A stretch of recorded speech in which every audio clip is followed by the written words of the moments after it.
do you find these things on trips, or? Funny enough, like, I traveled to the States a lot for work, or did, and I don't know if any of this came out of the States.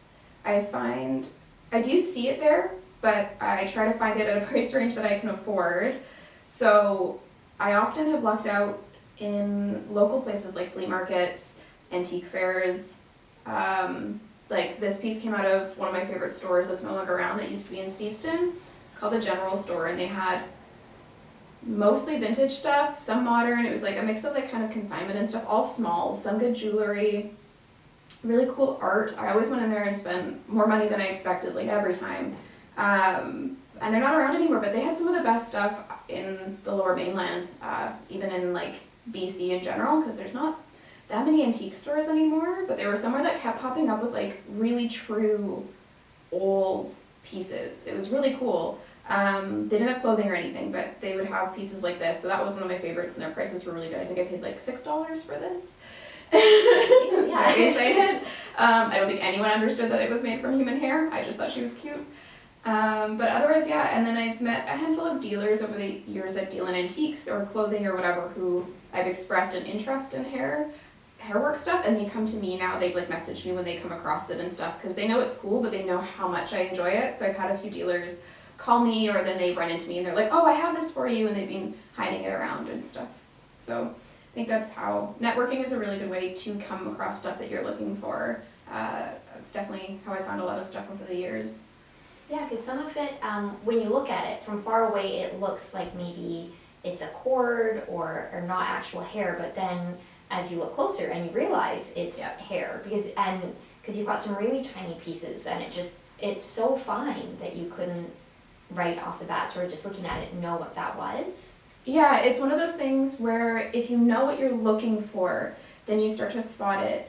So something, probably the favorite part of my job in general with what I do for work and finding vintage clothing and everything else, is that I know my stuff so well that I can see a fabric from far away, or I can see those little things from far away. I'm that person. I found like, it's an early Marilyn Monroe calendar picture. It's original, and she's nude in it, so they like didn't like it, so they actually like, the one that you can find, they've like drawn an outfit over her, but finding the original is very tough. Been looking forever, and I was at a flea market once, and I just saw the corner, and I was like, oh, that's an old calendar one, I bet that one's good, and I pulled it up and found it. Like, I can just see the corner of things, and I know what they are, so you will eventually see, like, I have a ring here that has the tiniest braided hair work within it. It's very fine.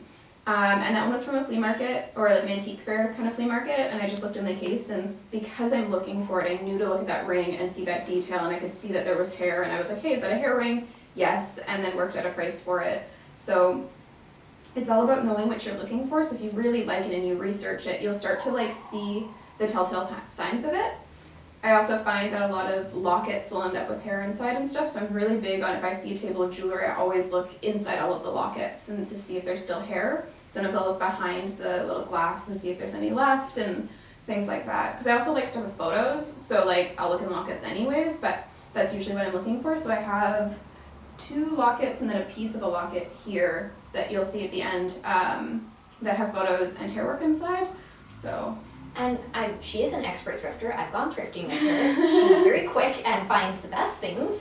And also for educating yourself on different pieces. Like, I know you have an amazing collection of photographs, and is that sort of how you've been able to date things and find out a bit about them? Or? Yeah, so I am one of those people who struggle with like learning by just like searching on the internet and stuff. That works really well for a lot of people. YouTube is an amazing place, and there's more and more resources as you continue learning. I've even found when I first started researching things like hair work, I found very little online about it, because I was actually trying to learn how to do it, because it's something I've been curious about myself, is that how to make it.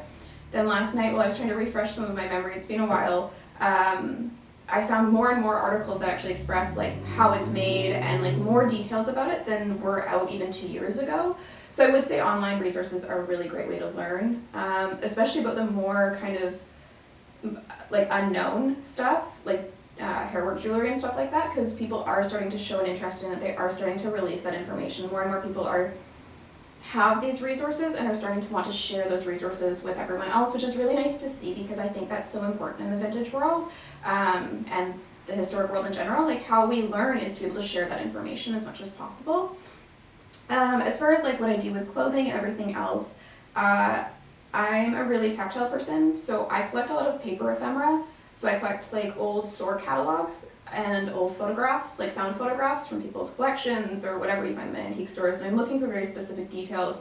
I like stuff that does have dates on it and stuff like that, so I can really pinpoint when something was popular. I also collect like high-end fashion magazines, and that way I get the full spectrum. I get the spectrum of what was high-end fashion in that day, like what were like the people with money wearing, the forward thinkers, not forward thinkers, that's a bad way of wording it, but like the people who are like big on being on trend with the fashion and could afford it.